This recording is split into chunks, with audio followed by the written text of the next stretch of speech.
Pemirsa, masih bersama Indonesia Lawyers Club. Perbudakan di tengah kita. Pak Cece tadi baru kedatangan pertama. Habis itu datang lagi. Iya. Kenapa datang lagi? Iya, habis itu saya datang. Datang lagi sekitar kemarin hari Jumat, Pak. Jumat karena memang sebelumnya ada yang kabur, Pak. Lagi orang Cikalong lagi sama orang Lampung. Yang Lampung namanya Majid, orang Cikalong lagi namanya Idan. Terus datang lagi orang tua mereka ke kami. Ya kami kan memang maaf Pak ya. Karena orang tua mereka kan misalnya kurang jelas gitu kan. Kasih nomor telepon, ini nomor telepon Lampung. Saya telepon Lampung ternyata orang Cikalong. Ya makanya saya langsung meluncur ke keluarganya Idan yang kabur itu. Saya coba hubungi kepala desa juga. Kebetulan dia juga ya ada korban juga. Saya hubungi, saya temui bapaknya Idan. Dan ternyata ada nomor Lampung Pak. Nomor Lampung, nomor kepala desa Belambangan Pak Sobri. Saya komunikasi dari Cianjur hari Jumat itu sekitar sore, jam 4 sore.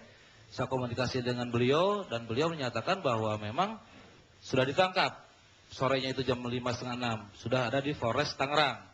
Dan katanya segera aja meluncur dengan membawa keluarga korban, bapaknya korban. Dan jam 8 habis Isya, saya berangkat ke Polres Tangerang.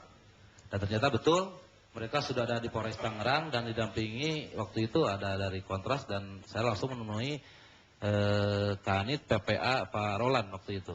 Itu pas teman-teman. Baik, saya mau ke Pak Samsul Munir dari Kontras.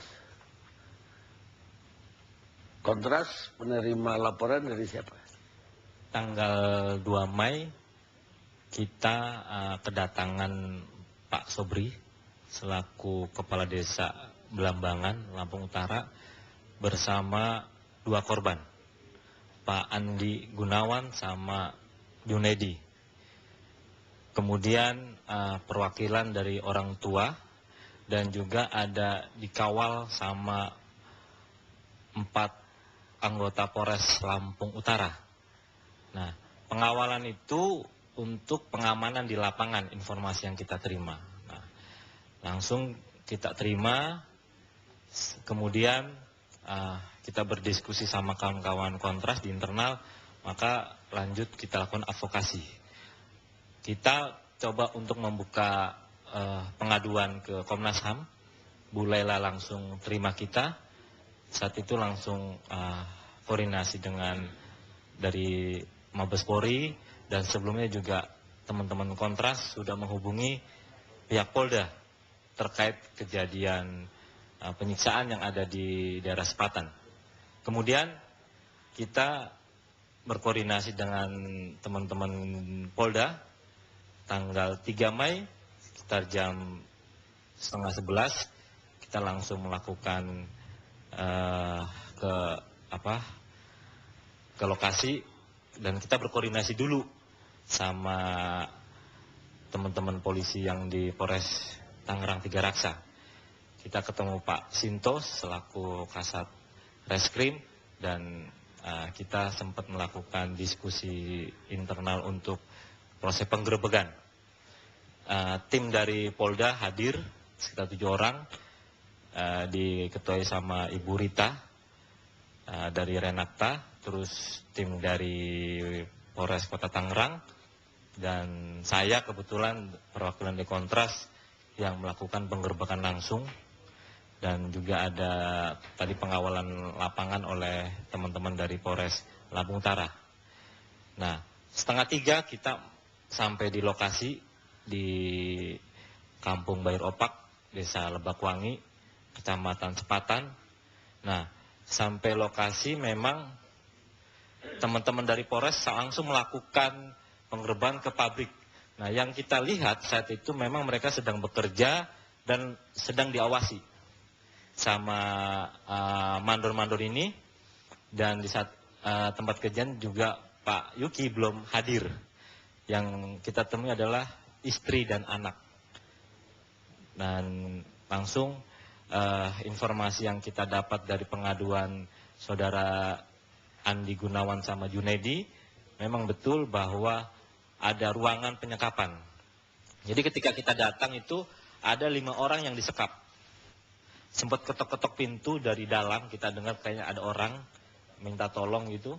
Langsung tim dari Polres melakukan pembongkaran pintu itu dan langsung 5 orang itu keluar yang disekap. Ada yang hanya pakai handuk, terus sarung juga tanpa baju dengan kulit yang gelap, kumel lah kalau mungkin kita bisa bicarakan, dan langsung yang sebagian dari teman-teman yang melakukan penggerebekan itu langsung mengeluarkan teman-teman yang sedang bekerja, terus mandor-mandor ini dikeluarkan juga dan langsung diperiksa, suruh buka baju. Mungkin ada beberapa hal yang yang disiksa, mungkin ada bekas-bekas lembam mungkin, dan memang betul kita melihat ada bekas-bekas lembam dan ada kayak kadas mungkin karena gatal, dan ketika kita tanyai memang betul, artinya informasi pengaduan pertama dari saudara Andi dan saudara Junaidi yang kabur itu memang baju itu tidak diganti sekitar berbulan-bulan itu, karena ketika mereka datang itu dirampas handphonenya, pakaiannya, terus juga uangnya gitu dengan alasan keamanan. Nah, di situ kita melihat bahwa tempat penyekapan itu tidak layak. Itu gelap. Iya, ventilasinya terbatas. Ukuran. Kenapa yang 5 itu disekap? Ya, coba kita mencari tahu dari korban. Ada yang memberikan informasi bahwa karena kesalahan yang tidak sesuai target misalnya, terus juga kerjanya telah lelet misalnya, nah itu disekap 5 orang. Kayak pengusaha aja ya? Ya, seperti itulah. Ada berapa kali kena sekap? Gak pernah yang dimasukin ke kamar itu? Istirahat gimana? Hah? Istirahat gimana? Ya paling istirahat di mes situ juga sama. Oh gitu? Ya. Tapi tidak sampai disekap? Itu paling ya dikunci di luar kalau tidur. Ya. Baik, ada pernah disekap? Saya pernah di dalam situ, dikunci juga dari luar. Kenapa? Kesalahannya apa? Ya saya juga kurang tahu kesalahan saya apa. Ya dimasukin langsung ke mes, langsung dikunci dari luar. Pernah nggak kalian memprotes ke mereka itu? Belum pernah, karena takut gitu. Takut tadi. Baik, tapi kenapa mereka lapor ke Kontras ya? Kontras kan orang hilang biasanya. Ada tingkat kekerasan ya, Bang? Nah ini udah politik. Agak aneh juga bagi saya, kenapa gak ke Komnas HAM gitu. Begini, waktu tanggal 2 itu kita menerima laporan. Dari Kontras? Dari Kontras membawa Pak Sobri, ada 2, Junaidi dan Andi. Waktu itu Pak Sobri mengatakan begini, kita memang ke Kontras. Oleh Kontras diarahkan ke Komnas HAM. Kemudian pada saat itu diterima langsung oleh Ibu Laila, Ketua Komnas HAM. Tanggal 2 siang. Ketika menerima laporan itu, terus terang saja kita tidak percaya kejadian itu terjadi seperti itu. Tetapi melihat Andi yang seperti itu, Pak Sobri mengatakan bahwa, Bu, kita sudah tidak punya harapan lagi. Karena kita sudah pernah melaporkan ini 24 April ke Polres Tangerang. 26. Pada saat itu, Pak Sobri menyatakan bahwa dianggap belum cukup bukti. Bahkan pada saat itu Pak Sobri kemudian diajak bertemu, dibawa ke Polsek, untuk dilimpahkan ke Polsek, oleh Kapolsek diajak bertemu dengan Pak Yuki. Di rumah itulah kemudian Pak Yuki menunjukkan 5 korban yang lain yang juga hilang dari Lampung, yang mereka katakan hilang.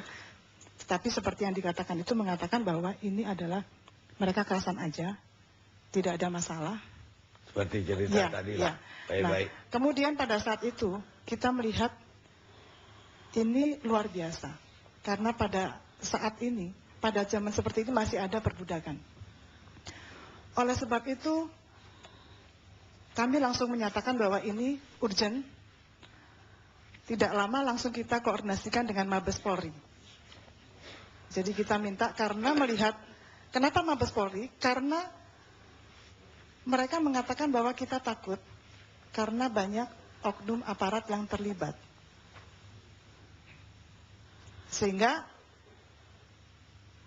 perlu penanganan dengan segera. Makanya kita langsung ke Mabes. Oleh Mabes, kita diarahkan berkoordinasi dengan Direskrim Polda Metro, Pak Hando. Pada saat itulah kita katakan bahwa Pak Hando, ini ada masalah urgent, mohon ditindaklanjuti dengan segera. Tetapi mohon dengan dilakukan penggerbekan dengan cepat, tapi hati-hati. Karena ada indikasi banyak aparat di sana yang terlibat.